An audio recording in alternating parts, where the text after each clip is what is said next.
Mănăstirea Sihăstria Rarăului.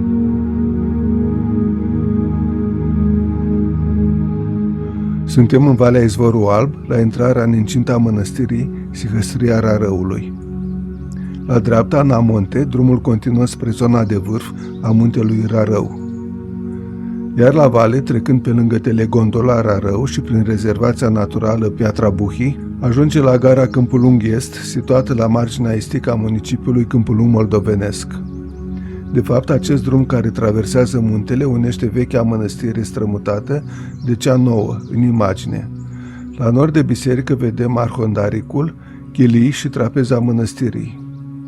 Urmează probabil clopotnița, biserica mare a mănăstirii, iar lângă noi paraclisul, acoperământul Maicii Domnului, icoana de hram fiind pictată în partea stângă. Aici, în versantul nordic al Rarăului, pe locul unei sihăstrii a cuviosului Sisoie, existente de la sfârșitul secolului XV, voievodul Moldovei, Petru Rareș, a construit în 1541 o nouă biserică de lemn în locul celei vechi, înființând astfel schitul Rarău. A fost un gest de mulțumire pentru faptul că la moment de grea cumpănă, aflat în refugiu și urmărit de turci, acești monahi au oferit ajutor și găzduire familiei sale. Există și legenda salvării miraculoase a doamnei Elena și a copiilor, prin prăbușirea asupra urmăritorilor turci a unor stânci din vârful muntelui și care de atunci acestea poartă renumitul nume de Pietrele Doamnei.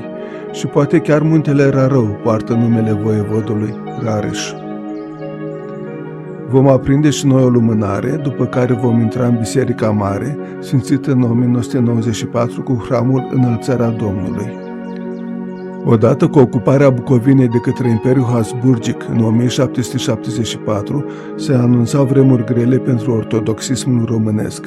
Astfel, în anul 1776, schitul a fost mutat în mare taină pe partea cealaltă a muntelui Rarău, pe teritoriul Principatului Moldovei, fiind actuala mănăstire Rarău, de lângă satul Chiril. Legenda spune că strămutarea a fost poruncită și condusă de însăși Maica Domnului, prin icoana făcătoare de minuni de pe muntele Atos, icoana dăruită de Petru Rareș. Fostul schit, cel din zona în care suntem acum, ar fi rămas pustiu mai mult de 2 secole. Starețul mănăstirii Sihăstria Rarăului, Protosinghel Haralambi Arcălean, susține că noua mănăstire care s-a ridicat aici după căderea comunismului a fost înălțată pe oasele călugărilor rămași și care au murit încercând să apere ce a rămas din schit când acesta a fost incendiat de austrieci.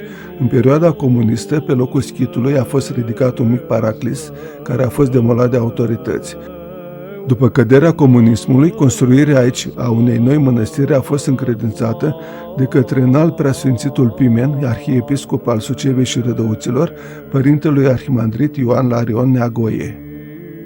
Construirea Bisericii Mari s-a desfășurat în perioada 1992-1994, când a fost sfințită cu hramul Înălțarea Domnului și pictată ulterior, în 1998. În mănăstire există 7 sfinte icoane făcătoare de minuni. După aceea s-a construit paraclisul acoperământul Maicii Domnului, văzut anterior, clopotnița, arhondaricul și alte clădiri. Ieșim din biserică și vizităm zona situată la sud de aceasta.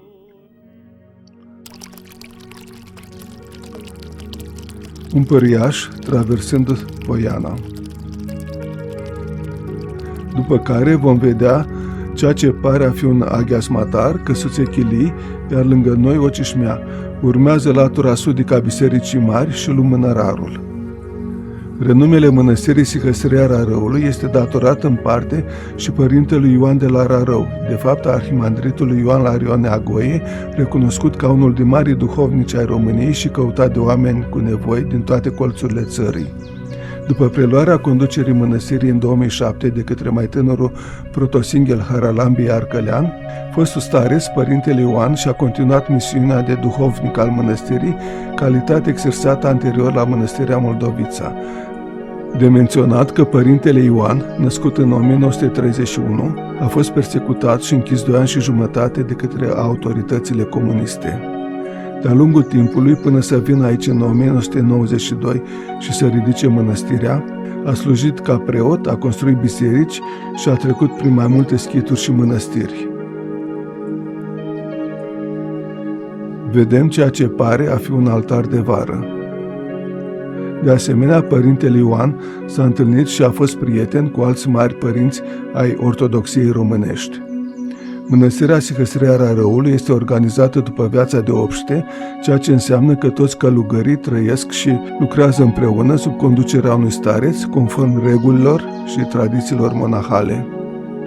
Această formă de organizare presupune ascultare, sărăcie de bunăvoie și înfrânare, iar viața este centrată pe rugăciune, muncă și slujire.